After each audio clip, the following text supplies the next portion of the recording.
La pâtisserie, c'est avant tout une histoire de goût, de saveur et d'émotion.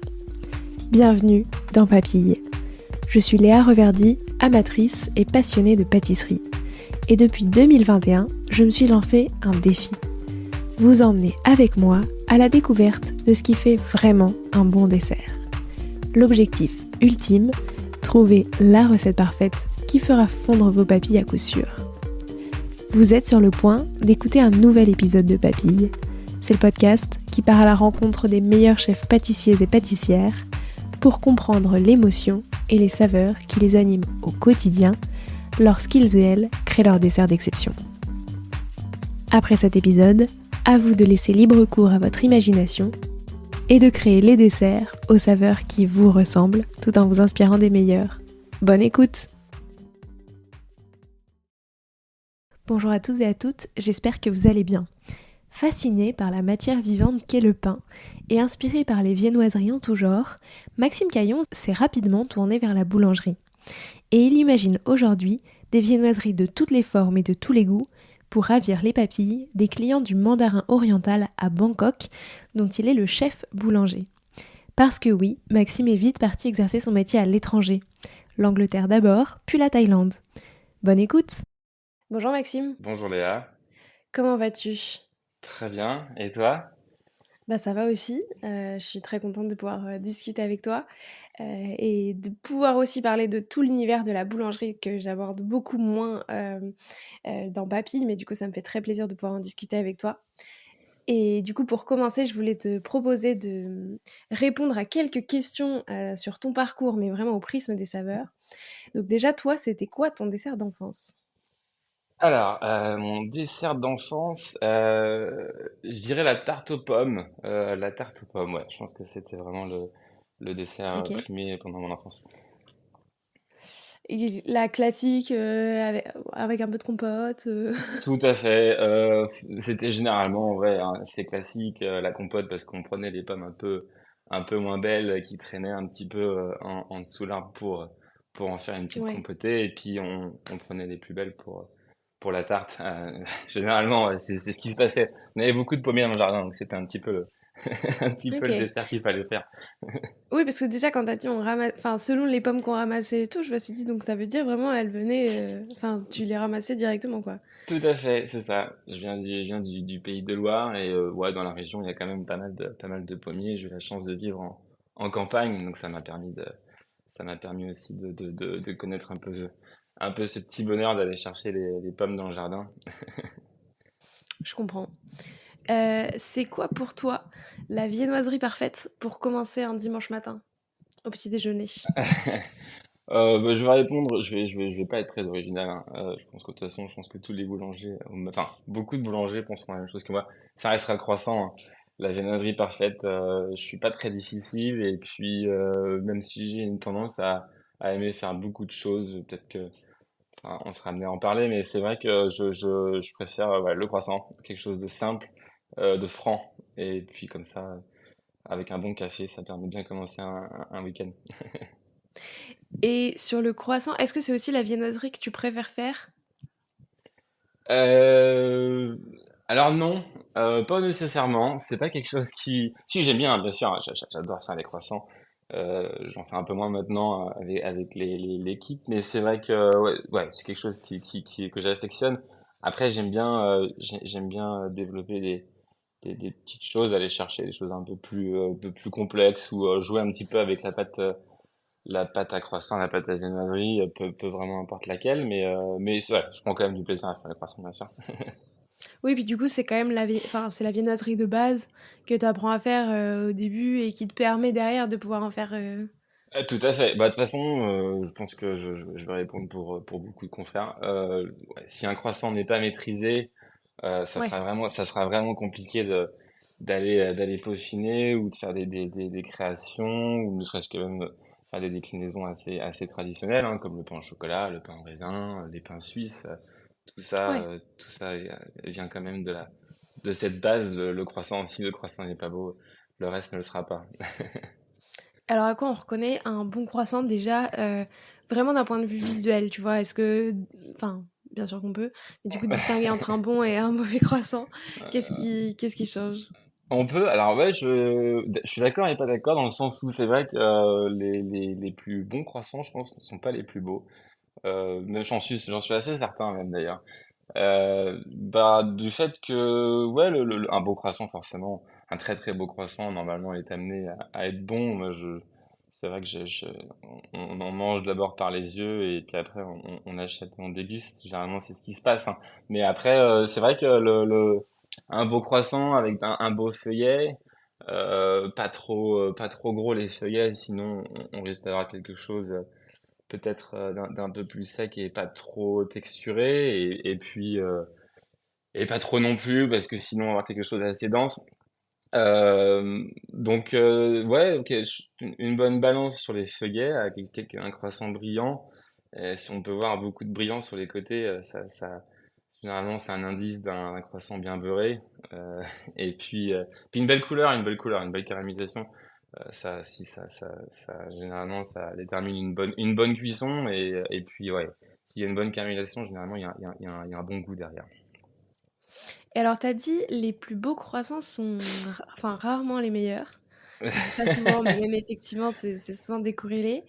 Euh, Est-ce que aujourd'hui, parce que tu vois, je trouve, on va rentrer direct dans une question plus profonde, mais tu vois, je trouve que on va de plus en plus, notamment grâce aux réseaux sociaux, etc., vers quelque chose de très beau, de très visuel, C'est et vrai. des très beaux croissants, on en voit aussi plein.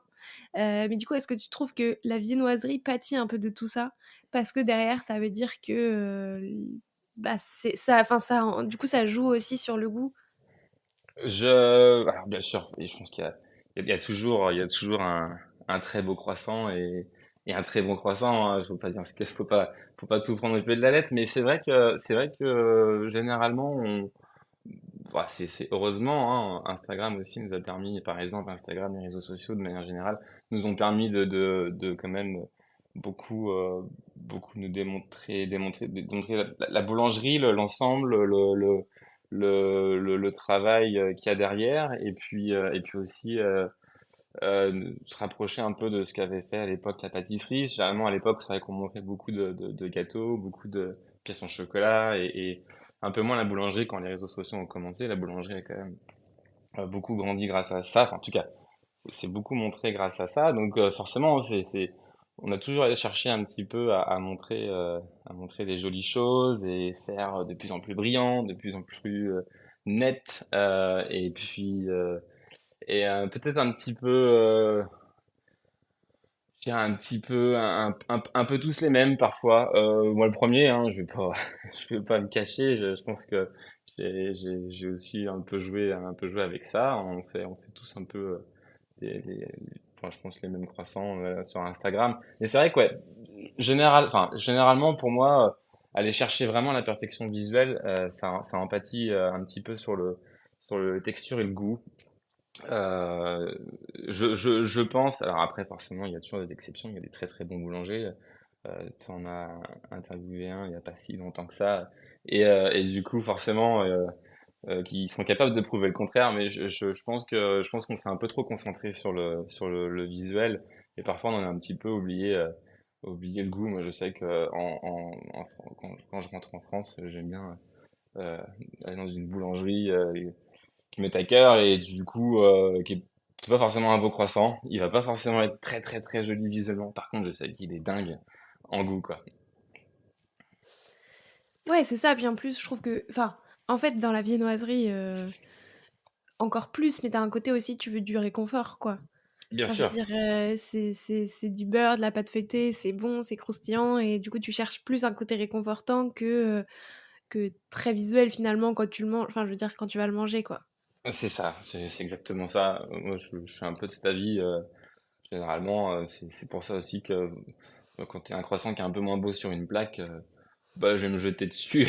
Déjà, parce que bon, peut-être pas forcément le vendre au client, mais c'est surtout que voilà, c'est quelque chose aussi que moi j'ai commencé la boulangerie, c'était un peu comme ça, et puis ça rappelle des bons souvenirs, le petit croissant avec ses défauts, le petit croissant qui a un petit peu coulé de beurre et peut-être un peu trop cuit parfois, et c'est celui parfois le meilleur. Ouais. Euh, quand est-ce que t'as... Enfin, pourquoi et quand est-ce que t'as voulu devenir boulanger? Pourquoi la Alors, boulangerie en particulier? pourquoi la boulangerie en particulier? Ouais, c'est majoritairement peut-être. Alors, j'étais pas très très très bon à l'école, on va pas se cacher. C'était pas quelque chose qui m'intéressait plus que ça. Peut-être que j'avais les capacités, peut-être pas. On ne saura vraiment trop jamais. Mais en gros, je me suis vite dirigé vers un format professionnel. J'ai eu la chance d'avoir fait un bon stage professionnel à l'époque de mon collège. Je l'ai reproduit une deuxième fois dans la même entreprise, en commençant par la pâtisserie, parce que j'étais pas du tout amené à faire de la boulangerie. J'ai commencé dans la pâtisserie. Ça m'a beaucoup plu, avec un très bon patron, quelqu'un d'humain, quelqu'un qui avait juste envie de développer des jeunes. Bon, forcément, hein, il y a un intérêt commun, hein, pour lui économiquement parlant, et puis aussi pour moi, et puis surtout que c'était quelqu'un qui aimait beaucoup, qui aimait beaucoup transmettre, donc ça c'était assez chouette. Et du coup, là, j'ai commencé par la pâtisserie pendant 2 ans, et après, dans cette même entreprise-là, je parlais beaucoup avec les boulangers, et ça m'intéressait pas mal ce petit côté de pain vivant, tout changeait, chaque jour n'était pas le même. Alors ça devait pas être facile tous les jours au début, moi j'étais un peu comme ça sur le côté, des fois il y avait des problèmes. J'étais assez curieux et du coup, voilà, j'ai beaucoup traîné dans le laboratoire, plus dans le fournil pour le coup. Et ça m'a beaucoup plu. Donc du coup, il m'a été proposé de faire un an en BEP, en sorte de un an connexe, donc c'est un BEP petit peu accéléré en boulangerie. Et puis ça m'a beaucoup plu, ce qui m'a amené à faire un BEP derrière, et pendant 2 ans. Et voilà. De là, je suis resté dans la boulangerie dans un premier temps parce que ça a rien à voir. Enfin, je sais pas, ça a rien à voir avec la pâtisserie, mais quelque chose de vivant, quelque chose qui change. C'est jamais vraiment la même chose tous les jours, même si ça reste quand même un métier. Voilà, on se réveille tôt le matin, on doit faire ci, on doit faire ça. C'est assez routinier, hein, malgré tout, quand même, ça reste un boulot routinier, mais quand même avec des petits changements par rapport à la météo, par rapport à la température, par rapport aux farines, par rapport à beaucoup de choses, à l'équipement aussi, hein, qui change d'un fournil à un autre, et ça m'a beaucoup plu. Voilà la première raison pour laquelle je suis resté en boulangerie. Ok, le côté matière vivante, parce qu'effectivement, je trouve que c'est ça qui est assez fascinant. C'est ça, voilà, c'est le côté vivant, et puis il y a tellement de choses, il y a tellement de choses à faire en fait avec ça, et tellement de déclinaisons euh, à avoir. Et puis il y avait aussi une deuxième chose qui m'intéressait beaucoup quand j'étais jeune, c'était les volumes. Une impression en fait d'avoir fait beaucoup de choses à la fin de la journée. Alors je dis pas que les pâtissiers ne font pas de volume, bien au contraire, c'est vrai on faisait beaucoup de gâteaux, beaucoup de choses en pâtisserie, macarons, non, etc. Mais c'est vrai que le, le côté, euh, le côté rendement aussi me plaisait beaucoup quand j'étais jeune. D'avoir un rythme très soutenu en boulangerie où il y avait vraiment un temps imparti pour pouvoir faire tant de baguettes, tant de pain de campagne, etc. Ça me bottait beaucoup quand j'étais jeune, toujours un peu, mais c'est vrai que bon, on court, pas toujours envie de courir maintenant, mais c'est vrai que quand on est jeune, on a vraiment la niaque, on a vraiment envie de faire quelque chose de toujours plus. Et quand je rentrais à la maison, j'avais cette satisfaction d'avoir fait en fait énormément. Et il y avait aussi de ça en fait. Ça me plaisait beaucoup. Voilà.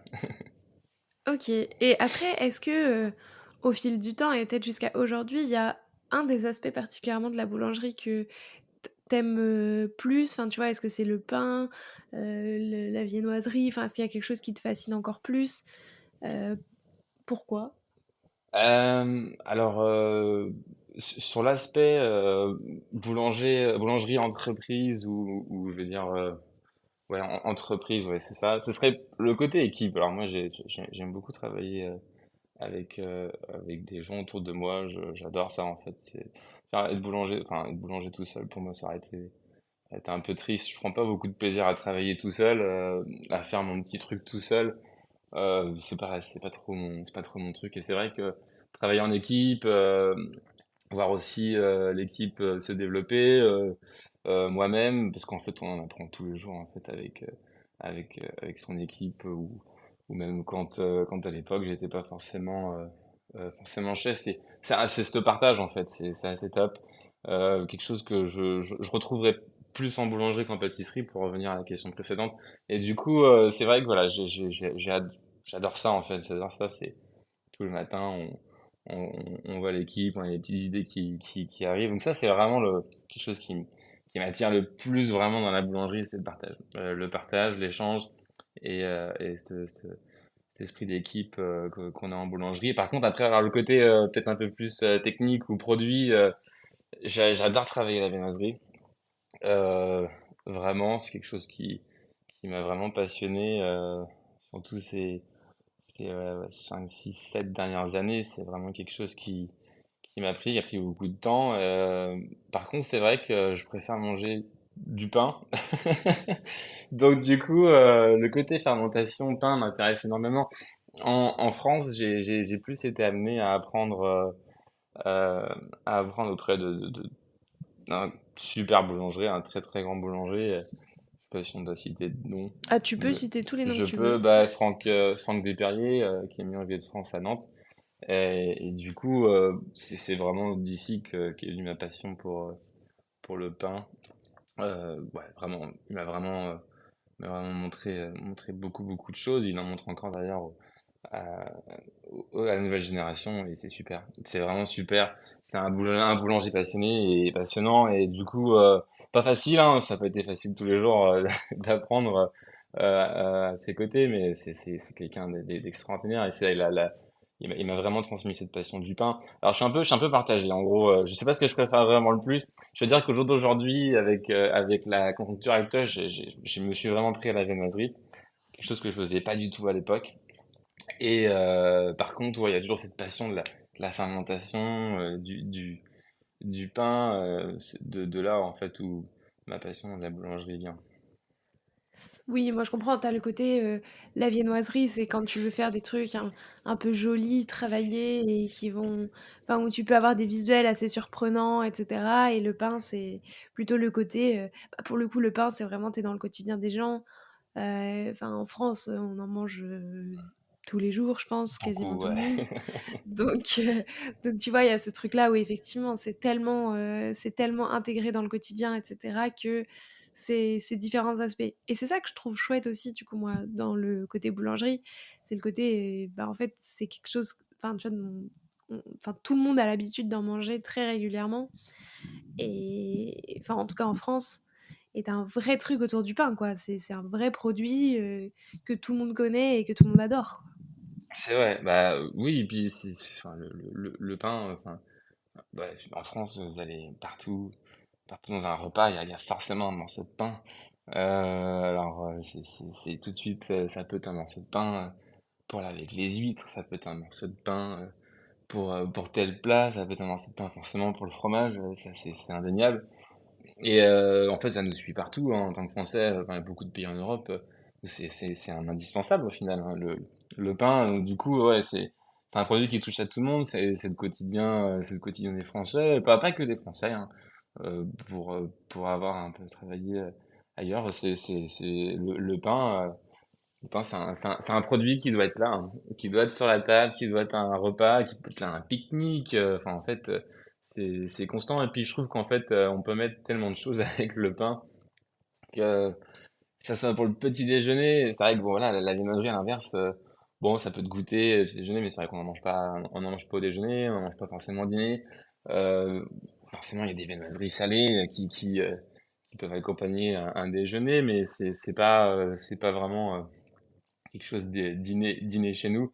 Du coup, le pain, ça va avec tout le monde. Et puis le pain, c'est un peu le partage, quoi. C'est-à-dire que il peut y avoir un petit pain individuel un peu plus chiadé qui va sur peut-être des plus grandes tables. Et en même temps, il peut y avoir un gros morceau de pain à découper qu'on partage. Et puis voilà, le fait de découper le pain, le donner un petit peu à son voisin. de c'est ça en fait, c'est vraiment du partage. Ramener un morceau je sais pas, de pâté, un peu de rillettes, morceau de fromage. C'est tellement convivial en fait le pain. C'est quelque chose qui rassemble la famille, les copains. Enfin, naturellement, après, on accompagne ça avec autre chose, mais c'est pas le sujet.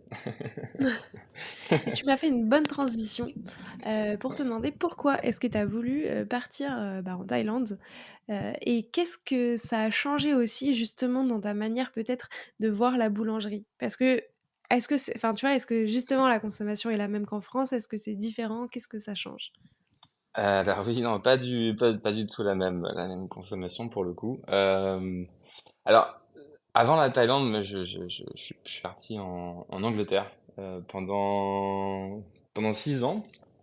Euh, alors j'ai fait beaucoup de différentes boîtes avec des positions et des missions complètement différentes l'une à l'autre. Et c'est vrai que déjà, l'Angleterre, il y avait un petit changement quand même sur le quotidien, même si quand même, par exemple, les pains sourdough, les pains au vin, là-bas, c'est quand même très ancré. C'est quand même quelque chose. Il y a énormément de boulangeries quand même, enfin sur Londres tout du moins, énormément, avec cette passion de la viennoiserie. Peut-être un peu moins, justement, cette viennoiserie très remis, très familiale, avec voilà, peut-être parfois avec moins de détails et tout aussi bonne, parfois meilleure. Et c'est vraiment chouette. Et après, du coup, à l'Angleterre, déjà, on n'a pas la même consommation de pain. Ça se sentait quand même, même en hôtellerie, c'est un peu plus réduit, mais c'est quand même important de l'avoir, toujours cette petite basket de pain, ce pain de partage. Mais l'Angleterre, enfin moi, en tout cas, je me suis en plus rendu compte que la consommation du pain, c'est beaucoup sur les marchés, énormément oui, de pain, d'étals, de boulangers de quartier, ou même des boulangeries vraiment très petites, qui ont décidé de faire le marché 1 ou 2 jours par semaine. Il y en a énormément sur Londres, dans beaucoup de petits marchés, beaucoup de petits quartiers londoniens. Mais c'est vrai que voilà, on n'a pas. Enfin, déjà, on perd un petit peu quand même le quotidien de voilà, le matin, moi je passe à la boulangerie, je vais chercher mon croissant, ma baguette, ou peu importe. Et déjà, un petit peu moins, ce serait peut-être plus axé sur le week-end, quelque chose qui serait plus sur les jours de repos. Et alors, pour le coup, voilà, déplacement en Thaïlande, rien à voir. Pour le coup, ça n'a absolument rien à voir. Le pain, c'est pas du tout leur quotidien, les Thaïlandais. Euh, alors vraiment pas du tout. Donc là, on est on cible plus une clientèle internationale. Donc là, on se dirige sur voilà, les pays européens, américains, voilà, australiens. Après, les Thaïlandais quand même se prêtent à en manger. Beaucoup sont passionnés aussi ici, donc il y a pas mal de petites boulangeries quand même qui ouvrent en Thaïlande avec des pains au levain qui sont exceptionnels et des croissants aussi à faire peur quelques Français. Franchement, il y a un sacré niveau ici en Thaïlande. Alors forcément, encore une fois, c'est pas, on n'en croisera pas aussi souvent qu'en France des boulangeries. C'est quand même un peu plus rare. Faut quand même aller les chercher, mais il y a une vraie passion, il y a un vrai engouement quand même qui vient. Et, euh, et je vais pas vous cacher que, ouais, il y a pas de cacher qu'il y a quand même il y a un beau niveau ici. Il y a vraiment un beau niveau en viennoiserie et en pain.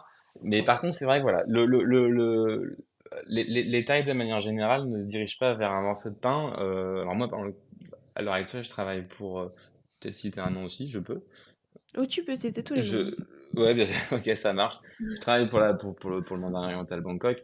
Donc c'est un hôtel, un hôtel 5 étoiles où forcément on cible une clientèle qui est pas tout à fait Bien sûr. la même. Des gens aussi, qui voyagent beaucoup, donc qui sont curieux de manger un peu tout. On a énormément de restaurants western, donc international, au sein de l'hôtel. Donc forcément, on fait beaucoup de pain. On fait beaucoup de pain, on fait beaucoup de différents pains, que ce soit une table étoilée ou un buffet ou une brasserie du soir ou un all day dining où on va pouvoir manger toute la journée. Donc c'est vraiment des pains qui sont sont vraiment différents d'un restaurant à un autre. Donc là, forcément, on fait beaucoup de pain, mais, euh, mais c'est vrai que c'est pas forcément celui qui sera mangé par le Thaïlandais. Généralement, Ouais, les Thaïlandais asiatiques de manière générale sont très portés sur des pains qui sont très mous, très, très ouais. soft, très brioché. Ça plaît beaucoup plus. Donc forcément, hein, on doit s'adapter. On en fait aussi, on en fait aussi beaucoup.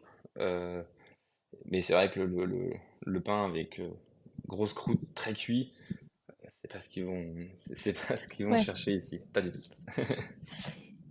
Mais du coup, est-ce que c'était, enfin, dès le départ, tu avais cette ambition, toi, de partir à l'étranger? Parce que du coup, tu l'as fait aussi très rapidement? Ou c'est venu après? Alors non, c'est venu, ouais, c'est pas venu au début, hein. C'était pas un rêve de gosse de partir à l'étranger. D'abord, c'était de travailler quand j'étais plus jeune, comme j'ai dit, la pâtisserie, après la boulangerie. Euh, et ensuite, voilà, j'ai vraiment été attiré par travailler pour Semi Envie de France sur Nantes, ma ville natale. Et du coup, j'avais vraiment envie d'apprendre l'anglais. Ça, par contre, ça me trottait depuis un petit moment. Petit regret aussi de ne pas avoir appris l'anglais à l'école. J'étais un mauvais adolescent, je pense. Et du coup, voilà, pas envie d'apprendre l'anglais et un petit peu de regret. Et c'est vrai que ça me trottait. J'avais toujours un lien avec mon ancienne professeure d'anglais qui était au CFA de Nantes. Et puis voilà, j'ai repris contact avec elle. Parler un peu de tout et de rien, toujours avec cette idée d'éventuellement d'apprendre l'anglais un jour ou l'autre, un peu plus voilà profondément. Et puis elle me disait, ça te dirait ou pas de partir à l'étranger? Je dis, ben, pourquoi pas après tout, quoi, pourquoi pas? Et puis l'idée était juste sur un coin de table et au final elle a plutôt bien grandi. Deux opportunités m'ont été proposées, de travailler à Londres ou de travailler à Boston. Alors Boston, ça m'a fait un petit peu plus peur du fait de la distance, on va pas se mentir, c'est pas non plus juste à côté. Londres un peu plus abordable. Et donc voilà.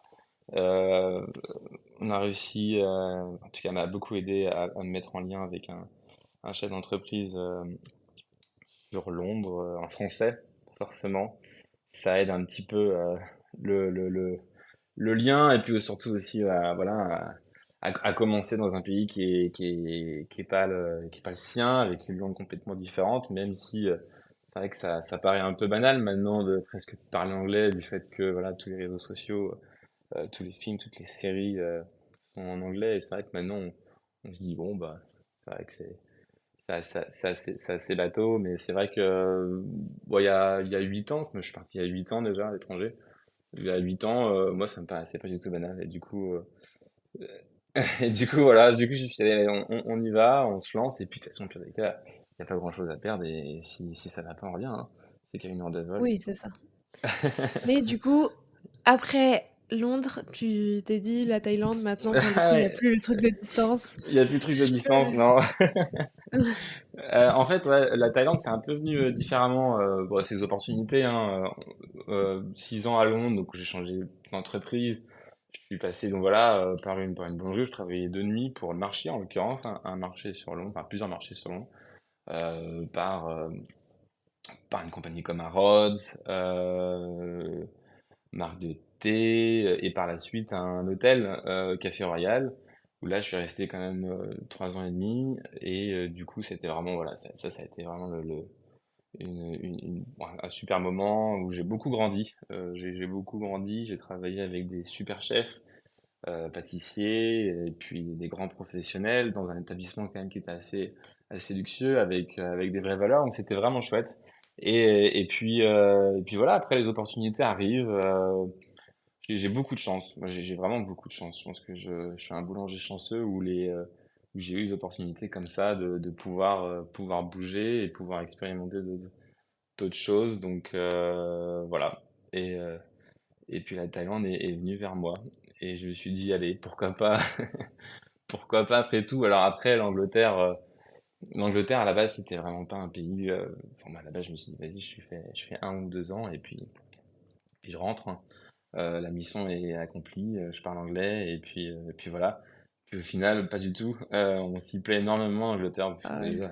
les Anglais, ils sont exceptionnels. Déjà, dans un premier temps, ils sont très drôles, beaucoup plus, enfin, je les trouve très très cool, très avenants. Donc ça, c'est Ouais, chouette. Ouais. Et puis voilà. Après, il y a aussi quelque chose en fait à l'étranger qui est un petit peu différent de la France. C'est quand même le fait qu'on vous donne plus facilement l'opportunité de vous développer plus rapidement. Ça, c'est vraiment quelque chose qui va différencier un peu de la France. Alors, en France, la boulangerie, forcément, c'est notre quotidien. Il y en a énormément. Il y a quand même, il y a quand même, il y a quand même beaucoup de travail. Mais je veux dire que en Angleterre, cette façon de penser est un petit peu différente. On a quand même une tendance à laisser la chance assez facilement sans se poser trop de questions. Alors forcément, hein, les chefs d'entreprise s'en posent et se renseignent un petit peu sur vous, mais on encourage énormément à former des jeunes, à aller assez vite. C'est aussi pour ça que j'ai eu la chance, par exemple, de devenir chef boulanger de l'hôtel j'avais quel âge? J'avais 27 ans. Bah, c'est quand même pas mal, c'est quand même cool à cet âge-là, donc j'étais assez content et c'est vrai que c'est un pays qui développe beaucoup les jeunes, surtout dans ce genre de milieu professionnel manuel et donc de cuisine, de pâtisserie, boulangerie et j'en passe. Et donc voilà, donc j'ai eu beaucoup de chance, peut-être que je l'ai provoqué cette chance, je sais pas, mais tout du moins elle m'est venue. Et donc après voilà, les opportunités arrivent grâce aussi au fait d'avoir eu des positions intéressantes assez tôt. ouais. Et voilà pourquoi la Thaïlande est aussi arrivée. C'est aussi grâce à ça. Qu'est-ce que ça a changé aussi du coup? Parce que tu disais qu'il y avait aussi un gros niveau, auquel tu t'attendais pas forcément, que enfin, tu vois, le quotidien en tout cas des Thaïs est pas exact enfin, c'est pas exactement la même chose que, en France sur le rapport au pain, à la boulangerie et cetera. Qu'est-ce que ça a changé aussi pour toi? Et peut-être d'aller à Londres et simplement, tu vois, d'avoir des expériences, à l'étranger, de découvrir d'autres cultures, dans ta manière d'appréhender, tu vois, le métier en tant que tel? Vraiment, aujourd'hui, quand tu dois bah, soit faire une nouvelle création de viennoiserie, soit tu vois faire un pain, qu'est-ce que ça a changé et qu'est-ce que ça t'a apporté? Euh, alors, bah, ouais, l'étranger de manière générale, à travailler à l'étranger de manière générale, on va pas parler que de la Thaïlande, mais ouais, c'est vrai que c'est une approche un petit peu différente. Euh, je dirais qu'en France, à contrario, on est quand même très axé sur, voilà, sur le besoin des Français, c'est-à-dire, voilà, un peu ces traditions. Forcément, on développe, on fait quand même des parfums différents, des textures différentes, des choses différentes.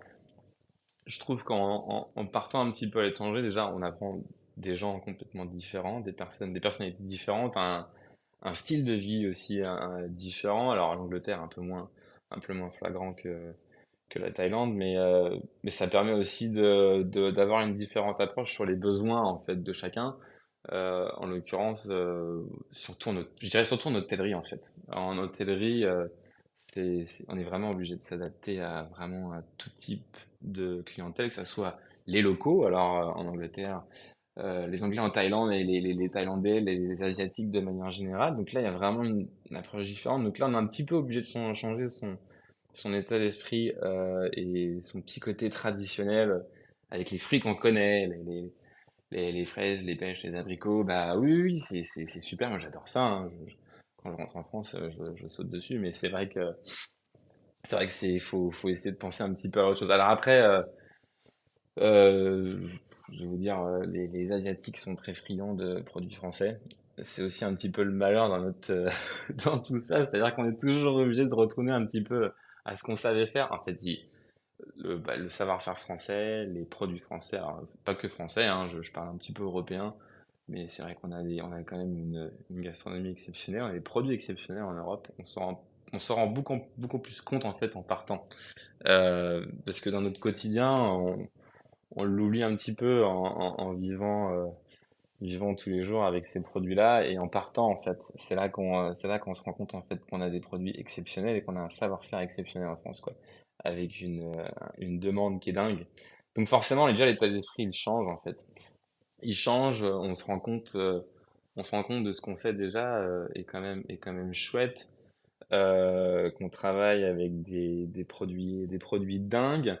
Et donc du coup, après, voilà, il y a cette approche avec les différentes cultures. Donc on essaie un peu de changer nos recettes. Par exemple, je vous parlais des pains un peu plus soft, un peu plus moelleux, avec beaucoup moins de croûte, parce qu'ici, on va dire par exemple, la majorité des plats quand même ici sont quand même beaucoup moins à mâcher durement. Voilà, par exemple, en France, on aime bien, enfin, si on mange une côte de bœuf, c'est des côtes de bœuf généralement, il y a de la mâche. Quand on mange du pain a de la croûte, ça caramélise. Faut mâcher un peu quand même, faut être un peu patient. Ici, un peu moins en Asie, tout du moins, voilà, bah, voilà, hein, le riz est la base alimentaire. Après, il y a quand même énormément de choses qui se mangent sans mâcher trop longtemps. Donc déjà, voilà, on est obligé un petit peu de s'adapter. Donc forcément, l'approche est différente. On retravaille complètement ces classiques, quoi. Donc faut vraiment changer un peu. Moi, je pense, voilà, le boulanger ou le professionnel qui arrive avec des idées bien définies, moi, je vais faire absolument que du français. Et, euh, et parce que je suis né là-dedans, c'est ce qu'il y a de mieux, c'est ce qu'il y a de meilleur. C'est peut-être pas la meilleure approche pour moi, quoi. Je pense que là, il y a une petite erreur. Donc, du coup, on est un petit peu obligé de mettre l'eau dans son vin et puis essayer de s'adapter. Alors, c'est pas facile, hein. C'est vraiment pas simple de rester dans ce qu'on sait faire, tout en changeant un peu les textures et les goûts. Mais voilà, c'est super intéressant, quoi. Ça permet un peu de se creuser un peu l'esprit et puis pas le temps de s'ennuyer, quoi. Ça permet de pas s'endormir et puis de se remettre en question tous les jours puis voilà, je pense que ça c'est très important. Alors du coup aussi on se rend compte aussi en voyageant du coup de voir aussi l'importance des produits ici qui est vraiment différent, vraiment différent parce que par exemple c'est un truc bête mais si vous achetez une mangue en France, elle n'aura vraiment pas le même goût que la mangue en Thaïlande et vice-versa. On va pas se cacher que une bonne gariguette ou une maradéwa de chez nous n'aura pas le même goût qu'ici. Et donc du coup, c'est ça qui est dingue en fait, c'est qu'en fait, on se pose vraiment d'autres questions, quoi. Comment on va travailler les produits, avec quels produits sur quelle saison, et c'est chouette, c'est vraiment chouette. Et j'avais une question aussi sur tout le côté, tu vois, de travailler du coup dans un hôtel 5 étoiles. Oui. Parce que je trouve que c'est moins courant quand on est boulanger. Alors tu me dis si je me trompe, mais de travailler plutôt côté, enfin pas restauration, mais tu vois, travailler dans un hôtel, etc. Il y a beaucoup plus de boutiques justement que par exemple pour les pâtissiers. Et pourquoi tu as fait ce choix-là? Alors tu disais tout à l'heure que t'aimais pas travailler seul et enfin tu vois, t'aimais bien justement le travail d'équipe, etc. Est-ce que c'était que ça? Est-ce que c'était autre chose? Non, bah alors l'hôtellerie, bah, en fait, on va revenir un petit peu à ce qu'on parlait au début, hein, les réseaux sociaux. L'hôtellerie, hein, c'est vraiment ce qui m'a attiré à l'époque, un petit peu grâce et à cause des réseaux sociaux, peut-être. En fait, ce côté un peu premium, un petit peu ce côté, j'ai le temps de faire des belles choses, parce que forcément le produit est plus cher, on prend naturellement plus de temps à à faire les choses peut-être un peu plus soignées, parce qu'on nous donne un peu plus les moyens. Alors ça, c'était un peu l'état d'esprit que j'avais sur Londres. Les rencontres aussi, parce que je suis rentré en Italie grâce aussi à des très très bonnes rencontres. Romain Tessier, Guillaume Masson, voilà, des gens du milieu qui m'ont énormément aidé, et j'en passe, il y en a beaucoup d'autres. Et donc du coup, pour revenir à la question, du coup, l'hôtellerie, ouais, c'est vraiment, c'est pas trop commun. C'est vrai que par rapport aux boutiques, mais j'y vois un gros intérêt dans le sens où, voilà, déjà, on vous donne beaucoup plus de moyens, je pense, de pouvoir vous exprimer. Alors du temps, pas forcément, parce que bah, le temps, vous le prenez sur place, hein. Ça, c'est l'hôtellerie. Bon, de toute façon, je vais rien apprendre à personne. Faut pas forcément compter trop ses heures, hein, sinon c'est pas le but du jeu, quoi. Et donc après aussi, ouais, c'est travailler avec des équipes, travailler avec des chefs pâtissiers, travailler avec des chefs cuisiniers, c'est vraiment, c'est vraiment autre chose. Est-ce que je ferais ça toute ma vie? Peut-être pas, parce qu'il y a un moment donné aussi, peut-être que je me recentrerai sur ce que j'aime le plus, la boulangerie. Mais c'est vrai que l'échange avec tous ces corps de métier au sein de l'hôtel, c'est quand même exceptionnel. Si vous parlez un petit peu avec le chef du gastro, le chef du restaurant all day dining, ou de la brasserie, déjà, ils vont pas chercher les mêmes choses, ils vont vous expliquer un petit peu ce qu'ils font. On va goûter aussi ce qu'ils font, ça c'est quand même exceptionnel. Le nombre de plats que j'ai pu goûter, la chance que j'ai eue de pouvoir goûter des plats comme ceux-là, enfin, ça se serait jamais passé dans la petite boulangerie de quartier. Faut dire ce qu'il est, hein, c'est quelque chose qui est... On a une chance énorme en fait, quoi. On a une chance énorme de pouvoir travailler avec des grands professionnels et du coup on partage beaucoup les saveurs, les goûts, les textures et en fonction de ce que veulent aussi les cuisiniers, les pâtissiers. Alors, moi, je travaille aussi avec des pâtissiers. Enfin, je pense que c'est quand même top au niveau des saveurs. On va pas se cacher je trouve que de manière générale, un pâtissier va quand même vous conseiller vraiment, vraiment bien et vraiment précisément dans les saveurs et les textures. On peut faire des accords de saveurs et de textures quand même beaucoup plus intéressantes quand on est entouré de différents métiers et de super chefs pâtissiers, hein. À l'heure actuelle, moi, j'ai beaucoup de chance. J'ai eu beaucoup de chance de travailler avec aussi ouais, des grands chefs pâtissiers. Et toujours aujourd'hui, on échange et c'est top, quoi.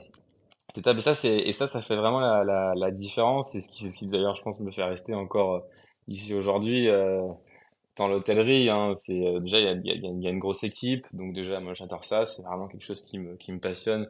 L'humain, c'est vraiment mon truc, moi. J'adore parler. Alors, je sais pas si ça s'entend, mais moi j'aime bien ça. J'aime, j'aime bien discuter et du coup échanger avec mes collègues et tout ça, c'est vraiment quelque chose qui me plaît énormément. Et du coup, de voir aussi, surtout à l'étranger, en fait, voir des personnes qui sont pas forcément nées dans la boulangerie. Parce qu'on va pas se mentir, hein, moi, mon équipe, elle est 100% taille, hein. Il y a j'ai aucun Français qui travaille avec moi et voir en fait l'envie en fait de faire des choses top, une qualité exceptionnelle, avec des personnes qui sont pas du tout nées dedans, des personnes ils se sont pas réveillés le matin avec leurs parents et ils ont été manger un croissant. Ils ont pas eu cette passion, ça vient pas du tout de chez eux, quoi. Et ça, c'est vraiment top, parce que quand on commence à échanger et on commence à avoir une confiance tous ensemble et on partage, là c'est un vrai bonheur. Et là vraiment ça change tout, quoi. Et de plus, travailler avec des professionnels donc étrangers expatriés comme les chefs pâtissiers, les chefs cuisiniers, là vous pouvez vraiment exploiter tout le sujet. Et puis moi je dis souvent je pense que les meilleures viennoiseries sortent souvent d'un échange pâtissier-boulanger, et pas juste un Ok. boulanger et pas juste un pâtissier. Ok, ça m'intéresse. T'as un exemple d'une viennoiserie comme ça que t'aurais faite Que j'aurais fait. Ouais, ça peut être. Qu'est-ce que ça pourrait être? Ça peut être. Voilà, récemment, il y a un petit. Les miennes ou.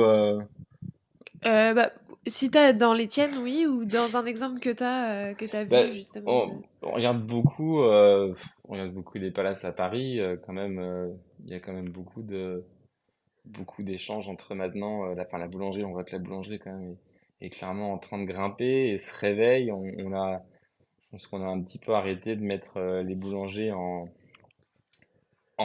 Ouais, dans le en dernier wagon retrait. du train et se dire ah, non, maintenant c'est bon, la boulangerie prend vraiment sa place. Et donc, du coup, obligé ou pas, il y a quand même un échange qui se fait énormément entre les boulangers et les pâtissiers. Et c'est ce qu'ils font d'ailleurs à l'heure actuelle des super créations sur Paris, alors comme sur Londres, hein.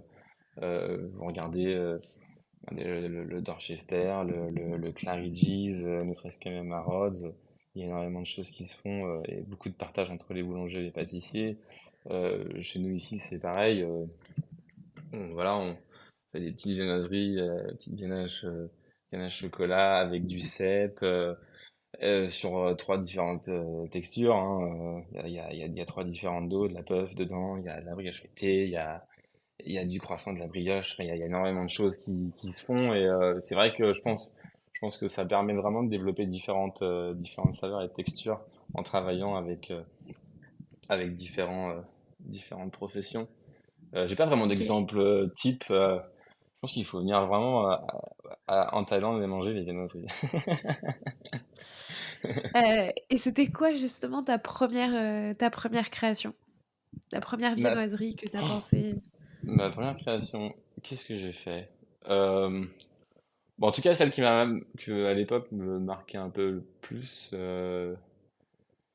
c'était, c'était peut-être ouais, au Café Royal quand j'avais fait ce roulé riolet et puis pomme tatin, vanille dans le fond.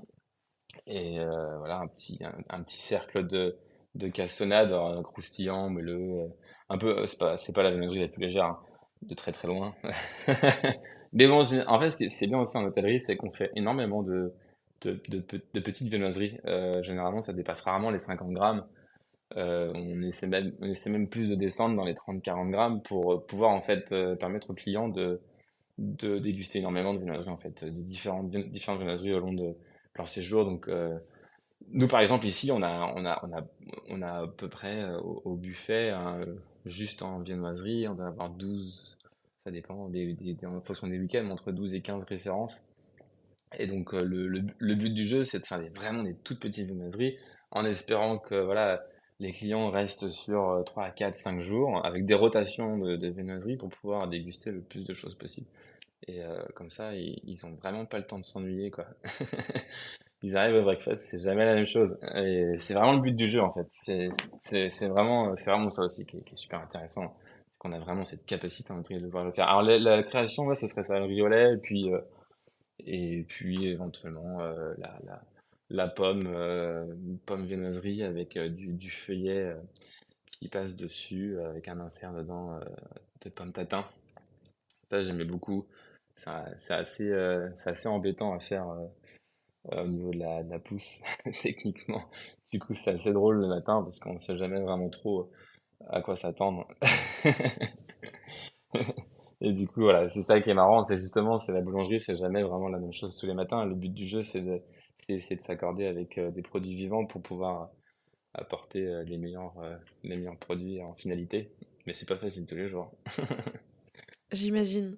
Mais du coup, d'ailleurs, comment tu penses une viennoiserie? Qu'est-ce qui est important, tu vois, quand tu penses une création, qu'est-ce qu'il faut retrouver? Enfin, à quel point on peut aller loin?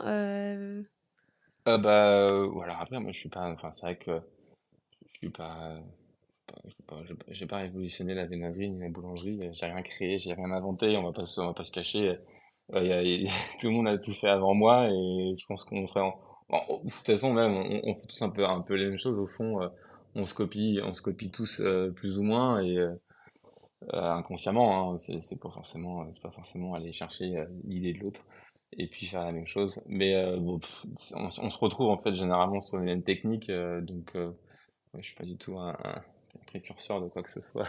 La manière un petit peu de la question, mais non, non, non, après, comment je fais je crée généralement en fonction de, on est souvent amené à changer les menus en fonction des saisons, donc c'est plutôt là qu'en fait on essaie de voir. Alors, en étant à l'étranger, c'est un petit peu différent parce on essaie d'apporter de différents produits en fonction des saisons, la saison locale et la saison généralement en Europe.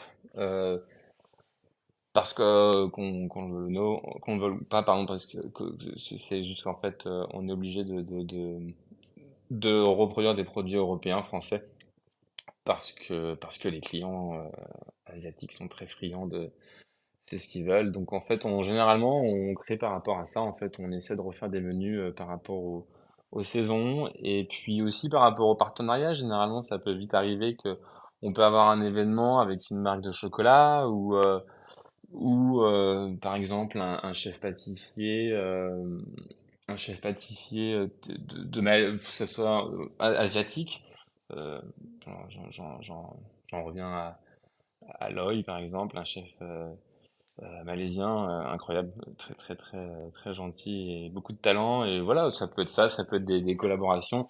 Et généralement, il y a toujours un événement en fait. C'est ça aussi qui est bien avec encore une fois l'hôtellerie. Je reviens toujours un peu au même, mais l'hôtellerie, ça s'arrête jamais en fait. Vous avez vraiment pas le temps de dormir.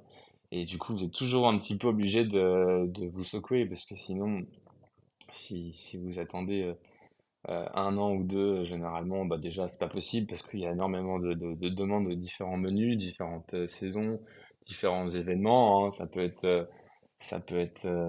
Par exemple, il y a eu un afternoon tea sur l'écologie. Par exemple, on en a fait un récemment, on a fait un tea time sur la déforestation. Voilà, on refait en fonction de ça. Ça peut être des thèmes, des saisons. Mais du coup, concrètement, ça se passe comment? Tu vois, comment ça se passe? Est-ce que toi, tu fais un croquis, tu te dis, OK, on va partir sur Ah, tel type de feuilletage, ensuite, je vais mettre ça et ça à l'intérieur. Enfin, tu vois, comment est-ce que tu procèdes? ah ouais, tu veux tous les secrets. Non, je rigole. Exactement. Ouais, il y en a pas tant que ça en fait. Non, non, non, vraiment, encore une fois, je suis pas du tout, j'ai rien créé. Non, non, mais c'est vraiment au feeling en fait. Déjà, on essaie de pas se répéter. Alors moi, j'essaie, attention, c'est pas facile, mais de pas trop se répéter sur les textures d'un menu à un autre.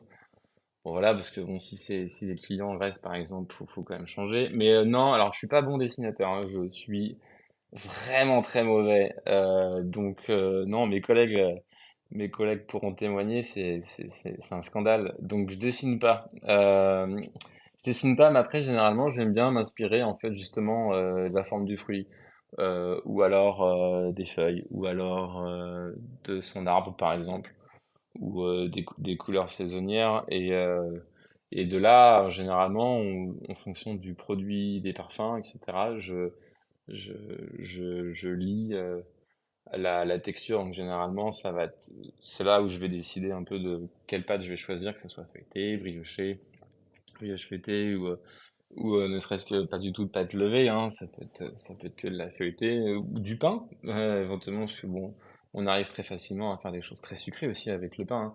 On n'est pas obligé d'utiliser que des pâtes levées sucrées comme la brioche. Le pain nous apporte énormément de choses. Alors, j'ai pas vraiment de secret, je vais peut-être te décevoir, mais voilà, c'est surtout ça l'idée en fait, c'est en fonction des fruits, des saveurs, généralement, j'essaie de m'approcher, je sais pas, m'inspirer un peu du fruit, des feuilles. Ou alors, ça peut être aussi une forme que j'ai pu voir quelque part et j'essaie de lier ces deux-là. Alors, généralement, tout n'est pas possible. Par exemple, on peut pas tout faire en pâte à brioche. Généralement, c'est un peu compliqué. On peut pas tout faire non plus en croissant. Ça n'a pas du tout les mêmes caractéristiques. Ça monte pas du tout de la même manière. Ça prend pas la même couleur et ça se conserve pas non plus pareil.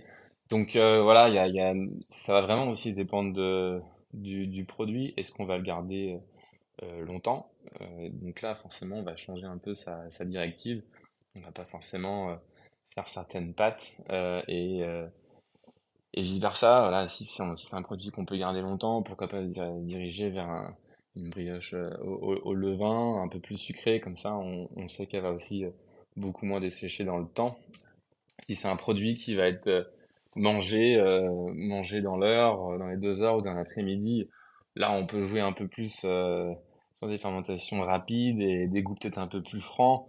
Et donc là c'est un peu plus drôle, mais après c'est vrai que c'est pas du tout les mêmes produits, on les achète pas pour les garder. D'ailleurs c'est souvent un peu le problème qu'on a, c'est que les gens aussi nous demandent des boîtes à prendre à la maison et souvent on leur dit, vous savez, c'est Ouais, pas c'est ça. forcément, si vous pouvez le manger ce soir, c'est cool quoi. Ouais.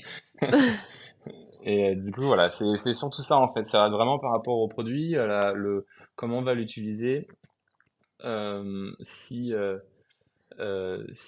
va être mangé dans la journée, dans l'heure, dans l'après-midi.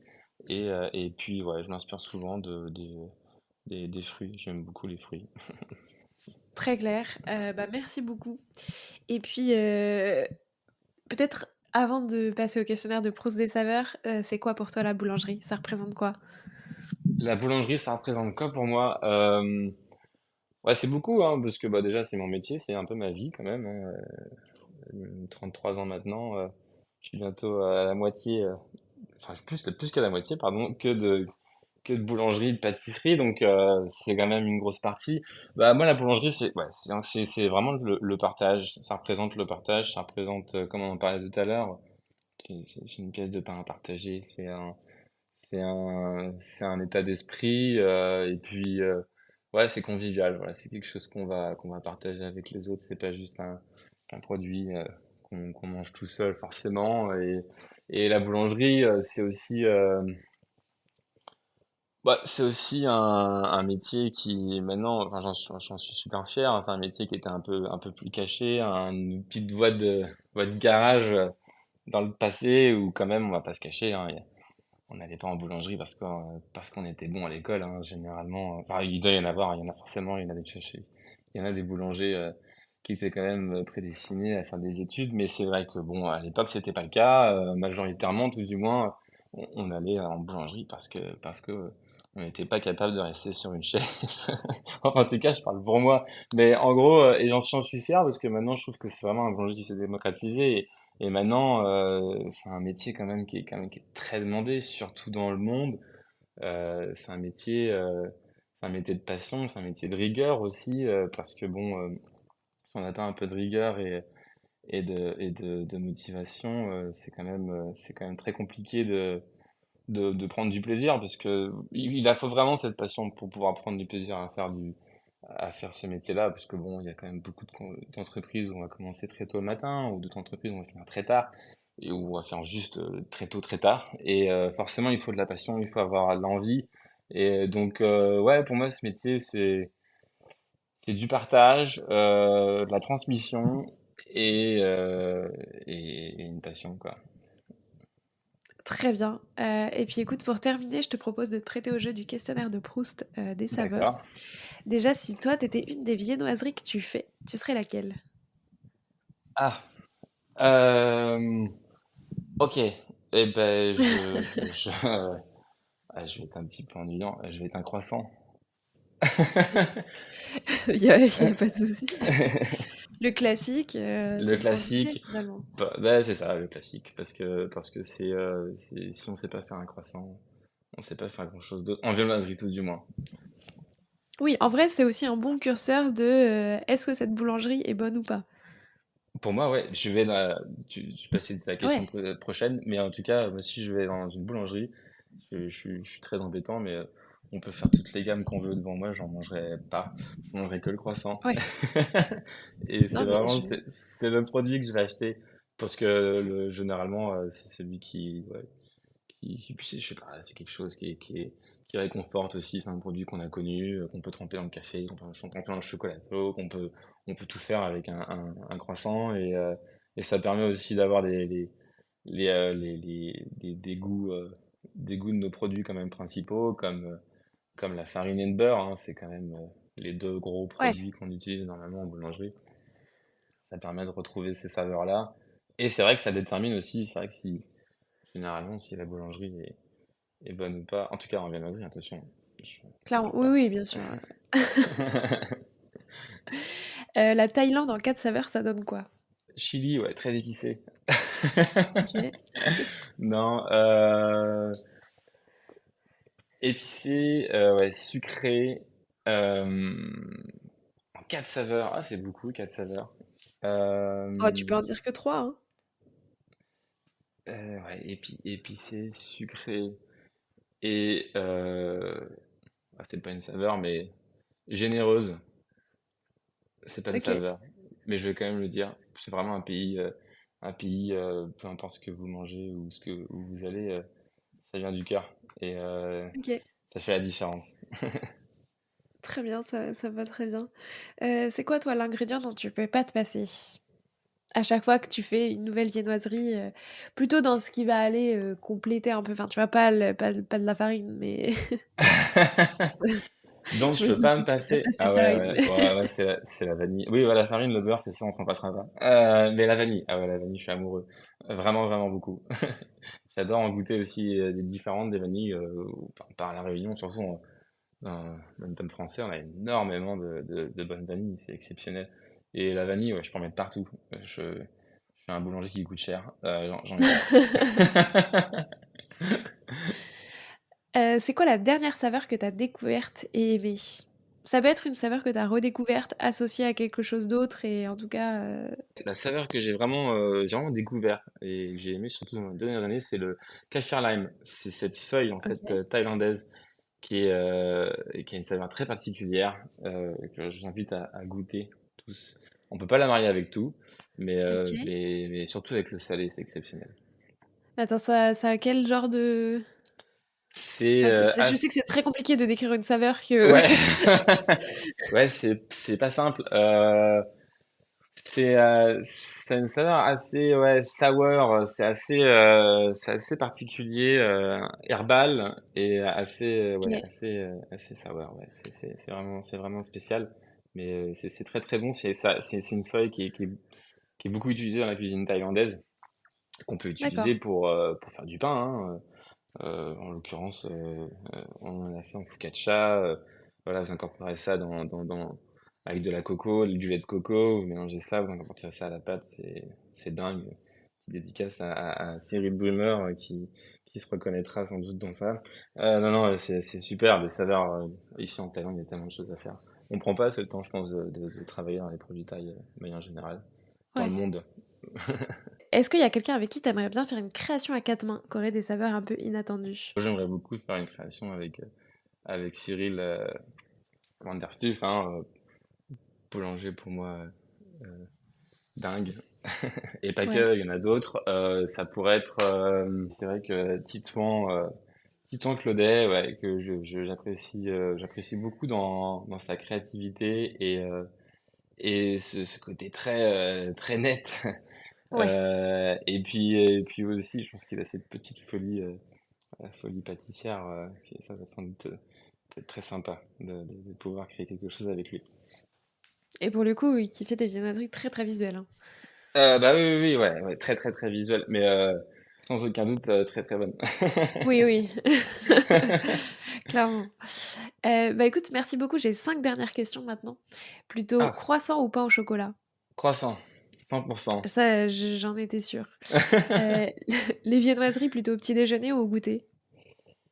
Euh, Petit déjeuner, ouais, petit déjeuner, même si j'adore les faire pour les gens, mais je suis pas forcément, c'est pas moi forcément qui vais manger la viennoiserie. C'est assez rare que j'achète de la viennoiserie, mais encore une fois, c'est Ouais. le pain, le beurre, et je mange salé, donc ça peut être le pain, le beurre, et passer chez un charcutier pour être sûr que le pain soit complété à 100%. Et c'est quoi du coup ton pain préf? Le pain préféré, bah le quotidien, bon, ce serait quand même une baguette tradition, mais j'aime beaucoup Ouais, les pains typés, un peu farine, type 110, type 150, très ouais. fibreuse, au levain, avec des saveurs très très fortes. Et en plus, ça se conserve, on n'est pas obligé de passer tous les jours chez le boulanger. En l'occurrence, ici, c'est un peu Clairement, compliqué, ouais. donc ça m'arrange. Chaussons aux pommes ou pain au raisin? Chaussons aux pommes. Chaussons aux pommes parce que j'adore la pomme. J'ai grandi avec les pommes, comme j'en parlais au début, que ce soit chez mes grands-parents, chez mon père, enfin chez mes parents, il y avait toujours des pommiers. Mes grands-parents avaient peut-être, je sais pas, une dizaine de variétés de pommes dans le jardin. Que ça soit ouais, il y en a énormément, énormément, des grosses et des plus petites, des golden, des rainettes, il y avait de tout. Et du coup, ouais, la pomme 100%. Et le côté OK, très caramélisé et un petit peu circuit du feuilletage, j'adore. très bien. Bah, plutôt brioche ou viennoiserie? Même si enfin, ça rentre un peu, mais Oui, tu vois le l'idée. côté brioche, brioché ou feuilleté. Voilà, brioche ou feuilleté, quoi. Et ben, étonnamment, ouais, non, ce sera peut-être plutôt la brioche, mais ce serait plus sur des grosses pièces, quelque chose, encore une fois, à OK. partager ou. pas forcément en petites pièces. Tout seul, un croissant, définitivement. Et Ok. s'il faut partager, il faut faire des tranches, j'aurais directement une bonne brioche, une brioche au levain avec un petit peu de vanille. Il y en a tout le temps un petit peu de la vanille et c'est parfait. Et après, panettone ou galette? Ah ouais, question, question du moment en plus. Bah oui, Du coup, oui. oui, bah oui. Bah, ah, je vais vous dire ouais, je vais dire la galette quand même. La galette, euh, la galette, une bonne galette traditionnelle frangipane, c'est quand même quelque chose. Même si, pas vous cacher que là, je mange quand même beaucoup plus de panettone que de galette. Et c'est c'est trop facile à manger et ça va beaucoup trop vite. C'est vrai que le panettone, ouais. Merci beaucoup. En tout cas, Maxime, c'était passionnant. Et puis, je demande à tous mes invités, pardon, un petit défi. Du coup, un petit défi boulanger à lancer à tous les auditeurs et auditrices qui voudraient le refaire. Donc, soit une recette enfin un ingrédient à tester, une recette à refaire, enfin ce que tu veux. Quel défi est-ce que tu peux nous lancer? Ah bah, très bien. Bah du coup, essayer de créer, je serais très curieux de découvrir une bonne viennoiserie à base de kaffir lime, donc cette fameuse feuille thaïlandaise. Voilà, un petit défi. Mais attends, où est-ce qu'on se procure ça? Parce que Oh bah, ah ouais, c'est vrai que ça va peut-être pas forcément évident. Oh, je suis sûr que sur les marchés en France asiatique, kaffir lime, ça peut se trouver sans trop de problème. Ok, Je te le décrirai et puis tu pourras le mettre en description éventuellement. très bien. Et du coup, Je le mettrai. petit produit à trouver. Mais en façon sucrée, j'aimerais beaucoup Ok, découvrir ça. Voilà. ok, ça marche. Qui t'a envie, soit le prochain ou la prochaine à passer derrière ce micro? Je vais citer une personne qui est humainement, bah, je peux en citer deux. Bah, humainement, qui est exceptionnel et qui est aussi très talentueux. Sébastien Chevalier, meilleur ailier de France, exceptionnel. Et aussi un boulanger qui travaille ici en Thaïlande. Ce serait intéressant aussi d'interviewer Guillaume Barbe. Ok, Voilà, j'en très bien. donne deux. Parfait, merci beaucoup. Et puis, je te laisse le mot de la fin. Est-ce qu'il y a quelque chose que tu as envie d'ajouter pour clore cet épisode? Qu'est-ce que je pourrais ajouter? Euh, non, j'ajouterais que non, bah pour les boulangers ou les passionnés qui ont décidé de faire de la boulangerie, qu'en font et qui sont pris de passion, de pas hésiter à voyager, pas hésiter à voir ce qui se passe aussi à l'étranger, tout en gardant bien sûr la fierté française et ce qu'on sait faire, Ouais, d'un petit peu élargir son son spectre. ses idées, voilà, et ouais, c'est ça, ses créations, et puis aussi découvrir un autre savoir-vivre, ça permet aussi de garder les pieds sur terre, donc c'est surtout ça, garder les pieds sur terre pour rester passionné, quoi. Trop chouette. En tout cas, merci beaucoup, Maxime, c'était passionnant. Bah, merci beaucoup, merci à toi, c'était un vrai plaisir. Alors, quel sera votre prochain dessert? Merci d'avoir écouté cet épisode jusqu'au bout. S'il vous a plu, n'hésitez pas à le partager aux gourmands qui vous entourent.